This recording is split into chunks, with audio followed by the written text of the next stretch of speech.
So take it away.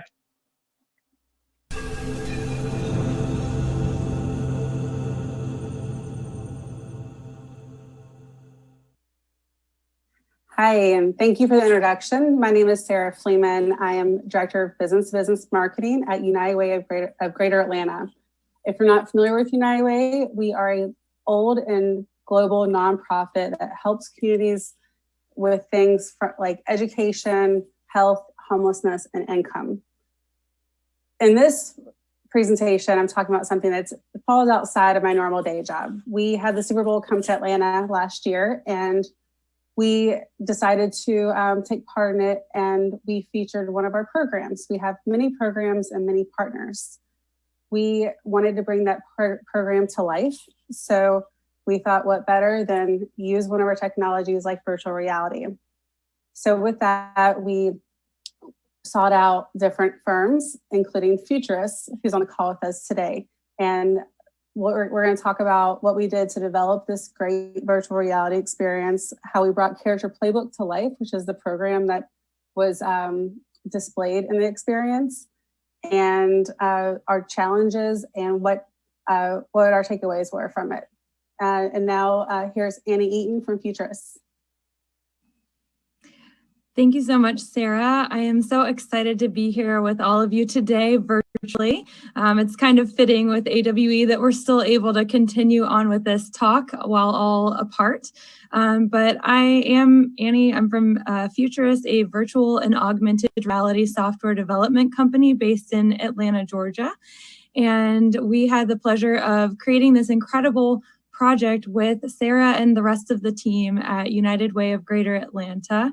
While the experience was debuted at the Super Bowl in 2019, it had an incredible run, and we wanted to highlight both the success of it here today, as well as some of the obstacles that we had to overcome. We felt like they were very important to share for others who are looking to bring virtual reality and other immersive technology and interactive mediums to very large live events. So before we get started, we'd first like to share a video that goes behind the scenes on how the experience was created. This will just give you a little sneak peek on how we created it and all of the immersive elements and creative aspects that went into producing the experience. And then we'll take you through some of the elements that we encountered and came up with really great solutions too. So without further ado, here is a behind the scenes look at Call the Play. Atlanta, Georgia was named the host of Super Bowl 53, and in true Atlanta fashion, the city got to work. United Way of Greater Atlanta wanted to create something unique that highlighted the Character Playbook, a digital learning platform designed to help middle school kids learn how to make tough decisions in challenging situations and develop healthy relationships. The Character Playbook is produced in partnership with the NFL and Everfi.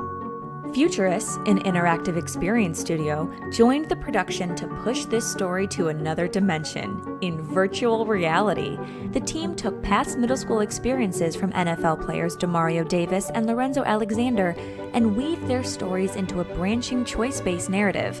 The development team created all of the assets from scratch, including stylized character designs, environment creation, including a virtual Mercedes-Benz Stadium, and motion capture sessions to act out the scenes.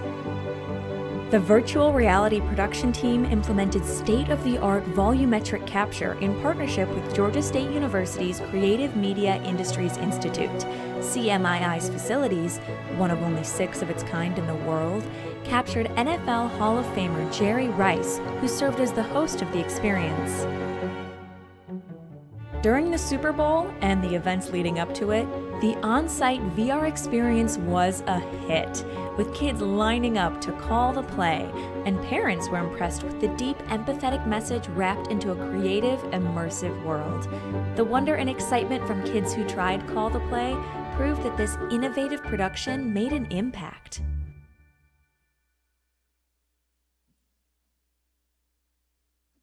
Thank you. It's a great video because it really tees off what we're going to talk about. As many of you know, when we do projects, it really depends heavily on success of it if we choose the right partners. And with this project, we had a roughly 4-month timeline, and we luckily chose the right partners because, many minds are much better than one. So as you can see, and those were mentioned in the video, we partner with Futurus for the virtual reality. The NFL has been a partner of ours for 45 plus years, and Everfi is a partner of ours in the Character Playbook program.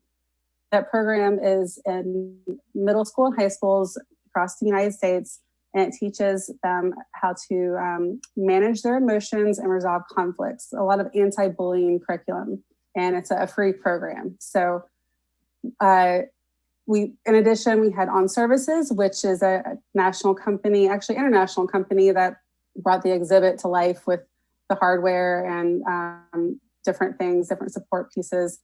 Babbitt Bodner, a local PR agency, helped us bring this to the media.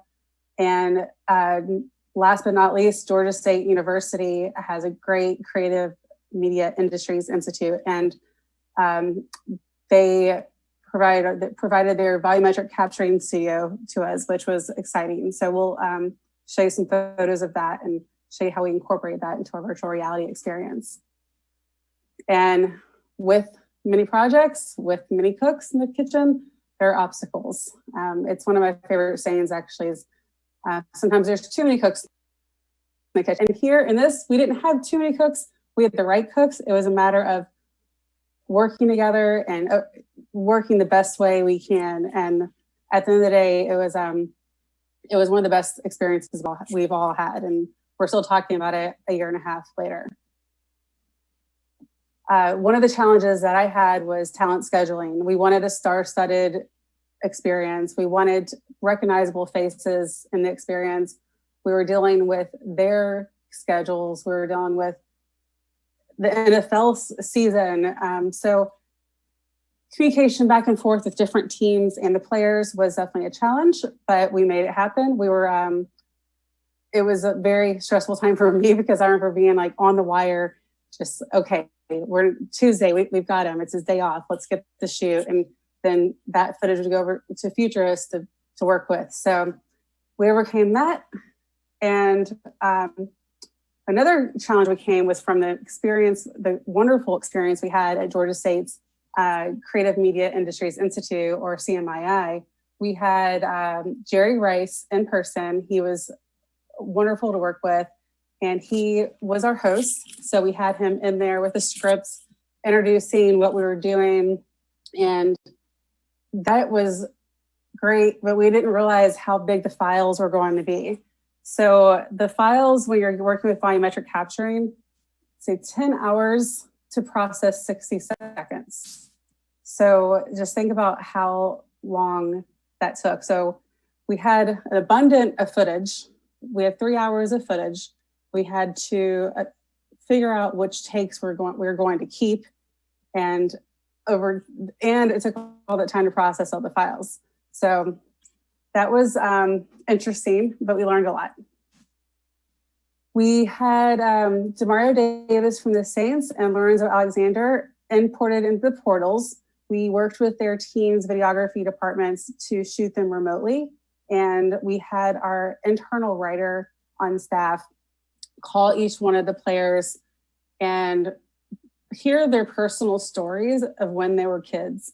And from there, he wrote scripts for them, and they were on teleprompters for the videos that were taken on green screen. And then Futurus did all of the creative work to put them into the virtual reality experience, which Annie will get into. As Sara mentioned, we did have these varying types of capture. So we did have volumetric capture. We also had 2D video, which isn't typically imported into a VR experience. And then we also had 3D modeled characters. And each of these served as a purpose, one of which was because of talent scheduling. We couldn't actually have all the players in person to capture volumetrically. So we had to get creative and film them in a different way. But to make the experience make sense, we knew that each of these capture types or each of these types of characters had to have a different reason if they were all mishmashed together, or, some of the 2D videos overlaid in a way that was the same as the 3D model characters, it wouldn't make sense. So we made sure as we were producing the experience in this accelerated timeline, we were very intentional with how many types of characters we had, as well as the purposes of each one. So first, Jerry Rice, which was probably, one of the most exciting names in football to ever work with. We wanted to make sure that he was the host. He was the reason, the draw that people were coming into the booth and trying this experience.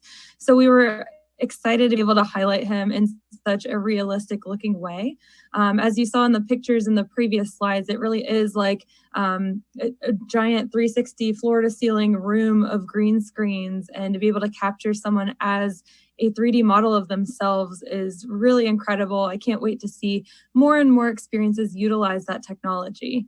With the 2D videos of DeMario and Lorenzo, they did serve as the narrators. The experience did contain stories from their actual childhood, which was really cool. And then we got to create our own 3D modeled characters, which were the actors of the story. So you were in these environments, and we actually did set them in the 90s, since that was when our football players' stories were actually taking place. And we even put that through in the kids' fashion for the characters we modeled, as well as some of the scenes in the school and at the bus stop. So it was really cool to be able to work with all three of these different mediums and find a purpose for each one of them. So we had some requirements when we went into this program or this project. We had to, one, it had to be about Character Playbook. That was part of the partnership with the NFL. So we had to promote the curriculum in a way that was educational, but exciting. And we also had to have it be around the NFL. So we thought, okay, we don't want a flat experience. We don't want something that's boring when you're looking at curriculum, and it can sometimes be boring. So we accomplished that with the VR and putting this curriculum into the virtual reality and bringing it to life in a way that it created empathy. People would take off their goggles and they would feel like they had been there with that NFL player back at the school bus stop or the middle school hallway. And we also got the football theme in with our call to play theme, where they were actually calling the play for the NFL player within the virtual reality experience.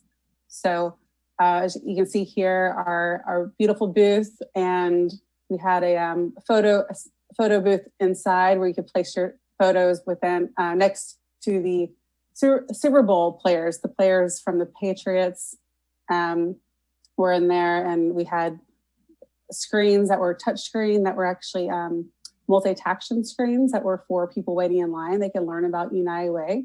So it was a very robust booth, and we had a lot of visitors, and I'll get into that in a moment.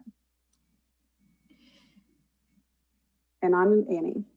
And we also got to get creative with some of it. So the GIF you're seeing right here is actually one of our developers, Shane, doing some of the simple motion capture that we created for the characters that were acting out the scenarios from our football players' past. We also stylized the experience after the host leaves you. So after Jerry and Mercedes-Benz Stadium are gone, you actually are transported into a more comic book style environment. So everything is still in 3D, but it has that flat comic book look. And we did that to align with some of the style in the Character Playbook. We also, in addition to Shane doing some motion capture, we even involved members of the United Way of Greater Atlanta team. So it was really a joint effort in capturing the characters embodiment in the virtual world.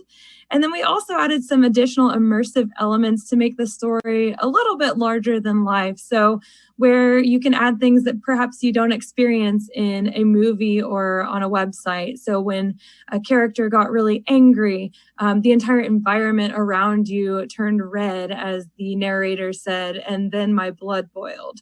Or when the little kid was getting bullied at the bus stop and you were looking on, the kid, which actually Shane is acting out here, got smaller and all the bullies around it got bigger. So you felt that additional empathy as you were witnessing it. So we did get a chance to get creative with some of it. And I'm really proud of how it turned out.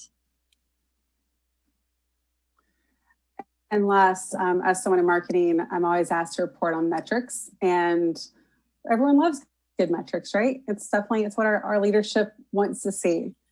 So just to give a high level report out, we had 9 days of the exhibit. We had 12,000 visitors.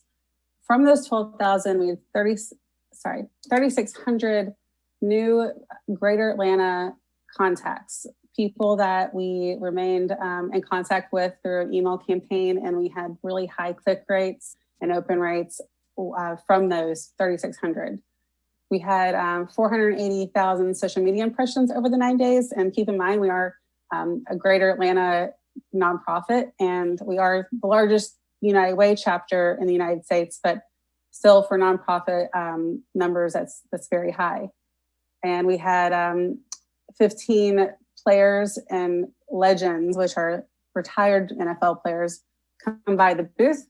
And we had 115 volunteers. So you can see that we had, as a nonprofit, we didn't have the money to hire people to work our booth. So we had people that were close to the organization and our own employees working 4-hour shifts. So we had 2 to 3 shifts a day. So it was quite the undertaking for an organization that's not used to doing large exhibits. We put on large fundraising events all the time, but we don't put on an exhibit that lasts 9 days. So for that, it was all hands on deck. We had Futurus there. We had our on services was there. Our PR firm Babbitt Bodner was there. Everyone was on board and helping the entire 9 days. It was really great to see everyone just really invested and happy to be there. And you can see that our social media manager is very happy with the first 4 days of February 2019. That was when the Super Bowl was getting off the ground. I think the Super Bowl day was on the 3rd. We had 106,000 impressions on our tweets, which was the same amount as the entire month of December. So you can see that we had some numbers to brag on. And if we had to do this again, which won't happen for another 20 years, so no one's going to be there anymore, we definitely would love to see what these numbers could get to after going through what we did and learning so much. And with that, thank you so much for your time and listening to Annie and I share our experience with you. Now it's time for questions. Hi, Annie. How's it going? My name is Eamon. Thank you so much for that awesome presentation. Thank you so much. It's a really great project. We're really excited to highlight that at AWE this year. Yeah, I mean, I have to applaud, trying to do 2D volumetric and 3D in a 4-month timeline for a 9-day event. That sounds super stressful. Yeah, it was a little bit of a crunch, but we got through it, and it's definitely a great learning experience. I hope someone else out there who's watching is able to take a little bit of information and hopefully apply it to their own project. Oh, for sure. That actually goes into the one question we have time for by Ravi Chaitanya. Great stuff. What are the best practices for setting up VR headsets in big events, considering a number of people watching the experience in a short time? Yes, that's a great question. And live events, while I know are on hold right now, are going to come back eventually. And we did have quite a setup to make sure that everything was going to run properly and be a great experience, not only for the people coming through the VR experience, but also those watching on. We did have two separate setups in the booth. So it of course depends on what devices you're using. For this particular experience, we used the HTC Vive Pro, and we did utilize the wireless adapter to reduce some of the cables and tripping hazards there. But we had each of those kind of sectioned off with stanchions, and then we had a TV above each of the areas, a pretty large television that was serving as the monitor for the computer, but also serving as the first-person display, first-person point of view display for the user. So because a lot of kids were our target audience for the experience, since it was educational, a lot of the parents and teachers wanted to see what the kids were seeing. So that was a great way to do it. But I would highly advise to have some sort of marker on the floor so people just get in and out, know where to stand, no questions about it. Each of the volunteers had a sanitation station. So we use VR covers, which I cannot recommend more, especially right now, which were wiped down heavily and very thoroughly after every use. And then just making sure you're managing the line. And we really couldn't have done it without so many amazing volunteers. Thank you, Annie. That's an excellent answer. Wish we had more time. I just wanted to say thank you for being on the Q&A here, and really great job, trying to help middle school kids, make tough decisions in challenging situations like that. I think this project is really cool for the empathy it builds. Thanks so much. Thanks for having us.